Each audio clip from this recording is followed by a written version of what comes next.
One of the things that's important to understand is, what does this conflict progression look like? Let's assume we start from a point of clarity, or let's assume that clarity is a place where positive outcomes occur. Very often within the communication in situations where people disagree, are disappointed, they're unhappy, they could simply be in a bad mood, confusion occurs. So we move from clarity into confusion. Once confusion is not a bad place to be.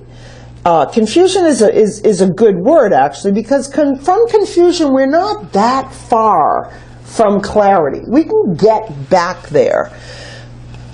Once confusion moves to frustration, this is a more dangerous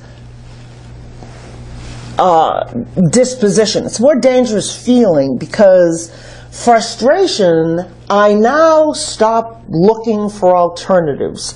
When I'm thinking about stimulus response, if the choice I have made, be it consciously or subconsciously, is that I am frustrated with this is not going to work, what we do is we start chopping off the option list. We start chopping off possibilities. We get to this or this. It's one thing or the other. We become much more pessimistic, even in our language. This will never work. This always happens to me. The tone of voice becomes much tighter. And what happens when either we become frustrated or we're dealing with someone that is experiencing frustration, the next level down is conflict. And conflict is as far away from clarity as we can possibly go. So when we are recognizing in ourselves that we're feeling frustrated, our mission is to ask ourselves, what's confusing me about this situation? What are the questions that I need to get answered in order to minimize my confusion and return me to clarity?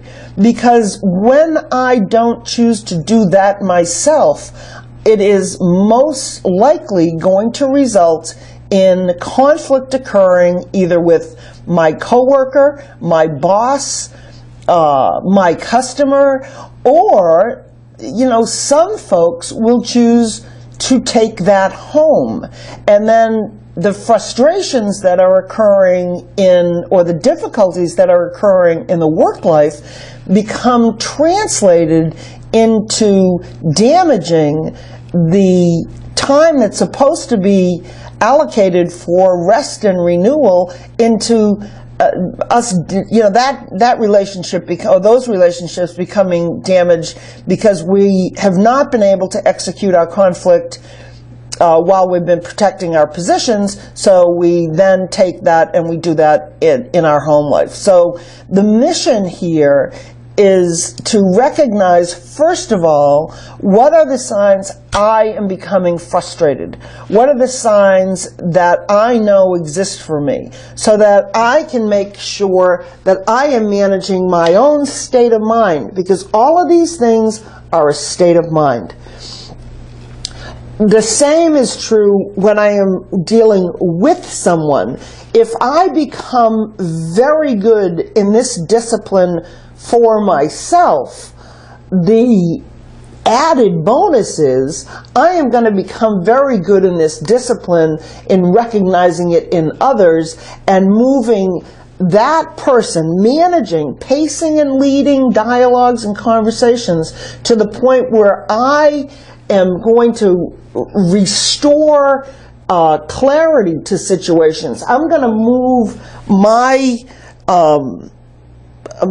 interactions from frustration back to confusion, or in order to return to a level of clarity, even if we are just gaining clarity on what the issues are, as opposed to dealing with the peripheral. So we've got to pay close attention and listen to make sure that we listen to ourselves and that we listen to others and we understand the progression that gets us to conflict, which makes some situations difficult when they really didn't need to be.